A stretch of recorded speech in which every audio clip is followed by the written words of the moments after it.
Morning, everyone. So yesterday we introduced the whole notion of a reaction mechanism. Even though we are interested in some net overall reaction, we saw that because of these two requirements in collision theory, particles need to come in with the right energy, they need to come in with the right geometry. Even going from a two-particle collision, going to a three-particle, four-particle collision, it's not as likely for all those number of particles to be in the same spot in space, to have the right energy coming into it, to come in at the right angles here. It's not very likely to happen. So what we ended up doing is we actually separated our overall mechanism may actually take place in multiple different steps here. So as a warm-up question here, I'm going to give you a sample mechanism. This time I'm going to give you most of the steps, but I'm going to ask you for the missing step. They should give you sort of enough detail to sort of identify the problem, and we'll go from there. So just as a quick warm-up here, I'm going to give you a proposed mechanism. First thing that happens, we're going to take 2NO. This is going to become N2O2. Sure, they could have said NO plus NO, right? But overall, that's what happens. So this one here, let's call it step number 1. Step number 2 here, I'm actually going to leave blank. That's what I'm going to ask you. Then step number 3 takes N2O. It's going to react with H2, and this ends up becoming N2 and H2O.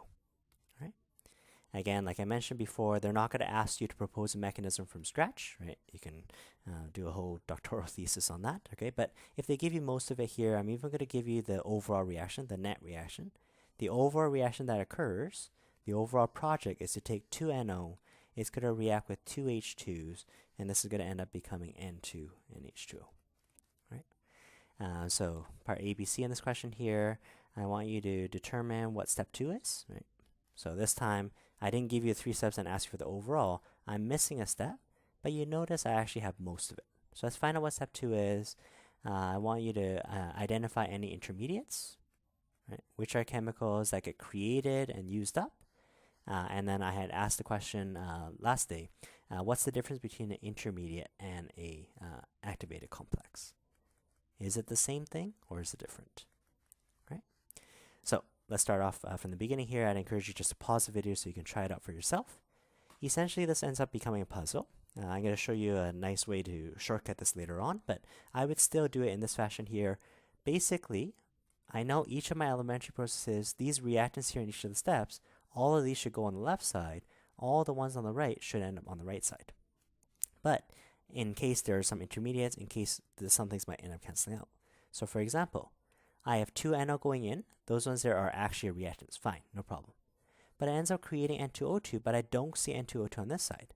That sort of hints to me maybe N2O2 is intermediate.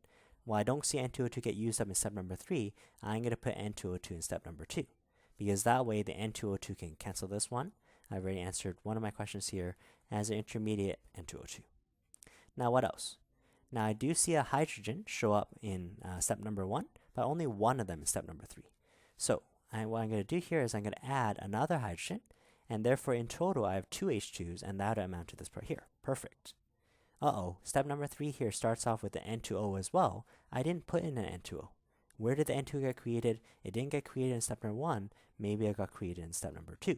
So therefore N2O, also created and used up, N2O is also an example of an intermediate. We end up producing N2 and H2O. Looks good to me. And there we go, right? So we've identified the intermediates. Intermediates get formed first and then used up later. We figured out step 2, so that's the missing unknowns. That sort of solves the puzzle so that everything else lines up properly, right? Remember, every single one of these elementary steps here is its own reaction. So let's go potential energy against reaction. Again, I don't necessarily know endo or exo. They didn't even tell me which is rate determining. I can't predict that. I'm just going to make it up right now. So we have the 3 different steps here. What I want to show you here is, let's say N2O2 is an intermediate. This was actually a product in step number 1. So based on each hill, I have step 1, step 2, step 3. N2O2 is actually sitting right here. N2O2 is actually a chemical. It actually exists. It's actually lower energy. It's not just in the process of breaking bonds. This is different from the transition state or the activated complex. Remember, the activated complex was the highest energy spot here. It's when all the atoms are smushed together, when the atoms were just in the process of rearranging bonds. So case in point here, if I ask you, what is the activated complex for step number 1? It's like having an NO molecule run into an NO molecule. When these collide together, my transition state would be basically I have two N's together and two N's and two O's together. And therefore my activate complex, let's say for step 1, is going to be N2O2. Wait, I've never seen that compound before. That's fine. N2O2 is actually just as a transition state here. N2O2, it hasn't quite formed the bonds, can't quite be isolated. That's still at the top of the hill. That's still N2O2 as a transition state. That's different from after the N2O2 actually forms a product. Now in that question here, it wasn't really clear, activated complex, how is it different from intermediate? Let's try the next stage here. For the next stage, N2O we said was an intermediate. It got produced in step number 2 and used up in step number 3. A product of step number 2 here would actually be N2O right here.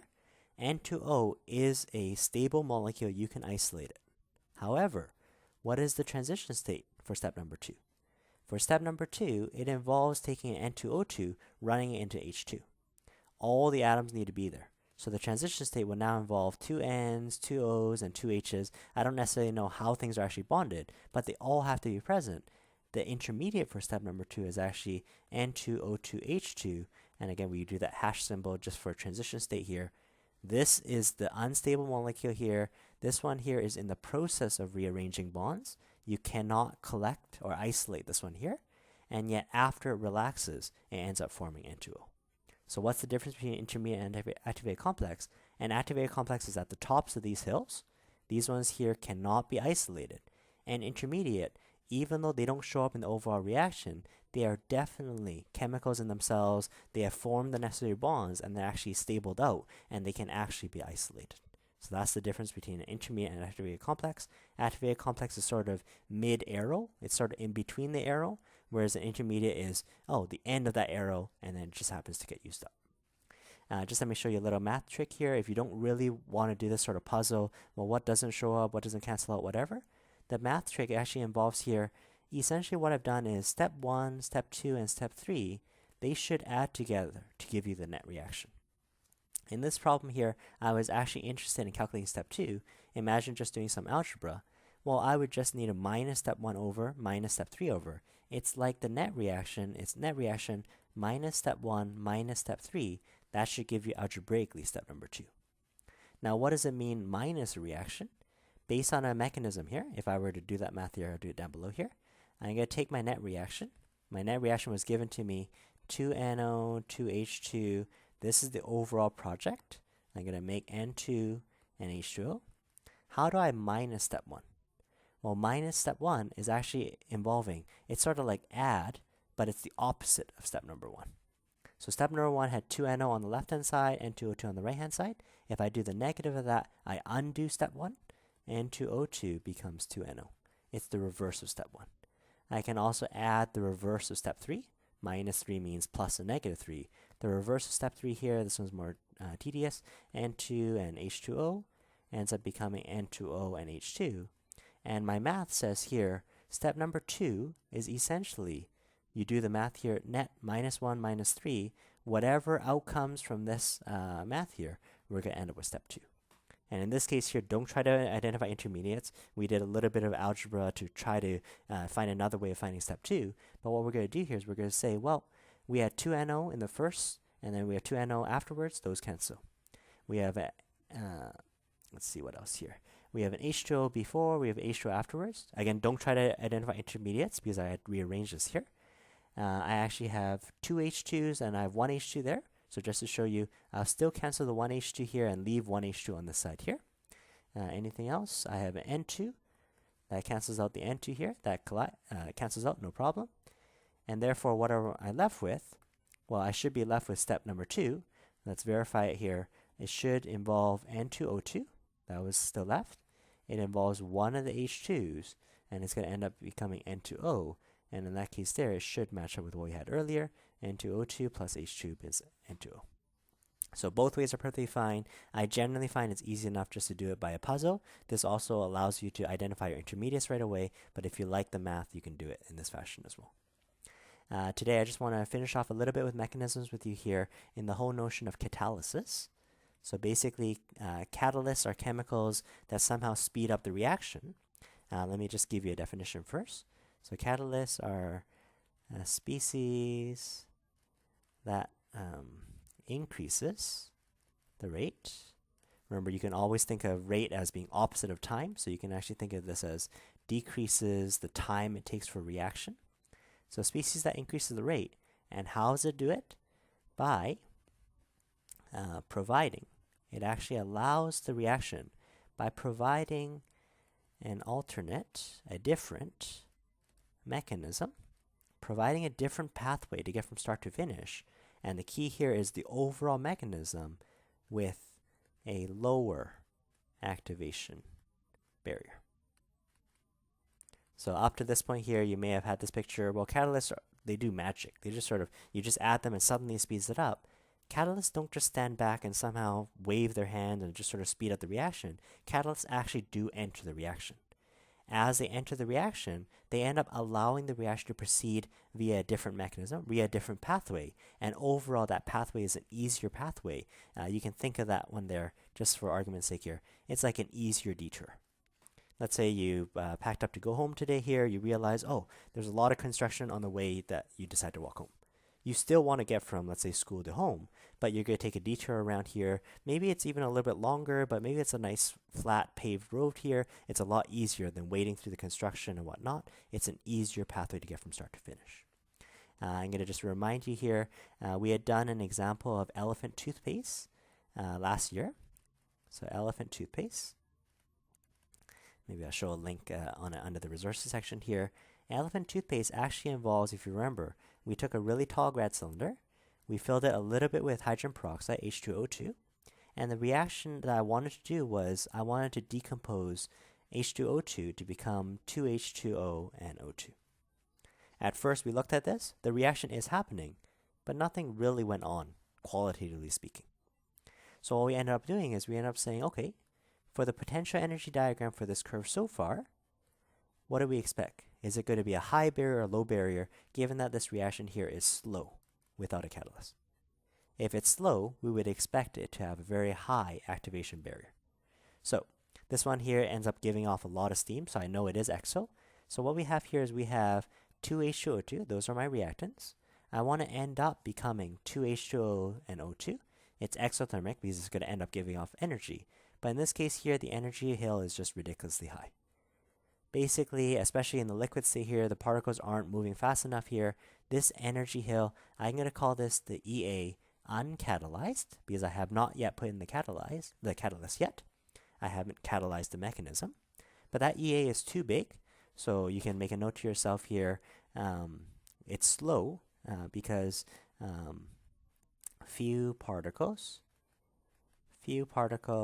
have sufficient energy. It always comes back down to those two features here, sufficient energy and good geometry, right? So you can sit there, sure, it's going to steadily evaporate and decompose away, but nowhere near as dramatic. If you remember for elephant toothpaste, what we ended up doing is we actually added a catalyst. The catalyst is actually potassium iodide. Now we're not actually just randomly tossing chemicals, oh, does this speed it up, whatever. But we saw with the demo, just by adding this Ki, suddenly made this one here bubble up. I had put in some soap here, and basically as those oxygen bubbles actually got released, the soap bubbles would actually come up and actually kind of go over the container here. So definitely it's the same reaction. I'm still getting a decomposition. I'm getting H2O2 to 2H2O and oxygen, but suddenly by adding a catalyst it gets faster. So adding a catalyst, what it ends up doing is it actually provides a different detour. What's important for you here is it still gets you from start to finish. It doesn't change anything there. But what it changes is the in-between, and somehow for that detour, I'll show you these steps here in a second here. These two steps here, even if you combine the activation barriers, you're going to find that the activation barrier for the catalyzed path, the EA for the catalyzed path here, is actually smaller than the EA of the uncatalyzed path, and therefore, it's actually a faster reaction. So they provide a detour to get from start to finish. Let's write this down in words here. By adding a catalyst, we provide another way to get from start to finish, from reactants to products. And what you see on the graph here is catalysts will always lower the activation barrier. Up to this point, you're probably safer just saying the activation barrier never changes, right? change temperature, change concentration, change whatever you want. The barrier, the requirement for that reaction never changes. The only 2 times that we've seen that the barrier changes, first time was because of bad geometry. If I have bad geometry, I need to have extra energy that'll actually twist the molecules so that they're closer. That can change the barrier. That can change the energy requirement. And this is the second time we're seeing energy barrier. We're making the task actually easier because the particles will still be traveling at the same speed as they were even at room temperature. But with the catalyst, because the barrier suddenly is a lot smaller, then I have a lot of particles with that sufficient energy to actually get over the hill. So to get from reactants to products with a lower activation barrier. So I'm actually going to do the details for you here. This actually takes place in step 1 and step 2. Again, they're not going to ask you to propose from scratch. Step number 1, the potassium iodide that we end up adding, it's actually just the iodide part that actually catalyzes the mechanism. It's just that I will never have a bottle of just pure iodide. That when there is charge, it would very quickly have a counterbalancing ion. The H2O2 actually reacts with the iodide. It's because of the catalyst I threw in. It ends up producing water and oil. Step number 2 takes the other H2O2, it reacts with the oil, and then it becomes H2O, O2, and I-. First thing you want to verify for me is, are we doing the same path? So the net pathway, make sure I go, well, in total I have, well, I- shows up early, I- shows up afterwards, that cancels out. The OI- shows up after, it gets used up, that cancels out. So overall, as an actual reactant, it's the 2 H2O2, sure, separated in 2 different steps. Overall, you produce 1 water in the first step, 1 water in the second step here, 2 waters. I'm going to produce O2, everything else canceled out. If you match this up to what we did earlier, this is exactly the same mechanism as we wanted to do. All right? Now, what do we call this OI- and the I-? We've actually seen the term for intermediate. I'm just going to make a reminder for you. Intermediate is formed, then consumed. It needs to be made first and then used up. So for example, OI-, if it's a product of an early step here and it gets used up later, this OI- here is actually an intermediate. It's a stable molecule, it's sort of worked its way out of the activated complex, but it can exist. You can isolate it, no problem. Is I- an intermediate? This time, no. I- also cancels out. I- also doesn't appear in the overall, but I-, like we said, this one was our catalyst. What's the difference? They still canceled out. For a catalyst, this is purposely, we enter it into an early step, but as we may remember, catalysts are overall not consumed, so the reason why is because they get regenerated by the end of it. So for a catalyst, they enter, and then they get regenerated in some later step. So an example like I- in this example, it also cancels out. It also doesn't appear in the overall. For a catalyst, usually we put it above the arrow just to say, oh, this is it's in the presence of I-. It enters into one step and it gets regenerated. It actually does participate. It participates in the reaction. It doesn't magically just stand back and somehow wave its hands and speed things up.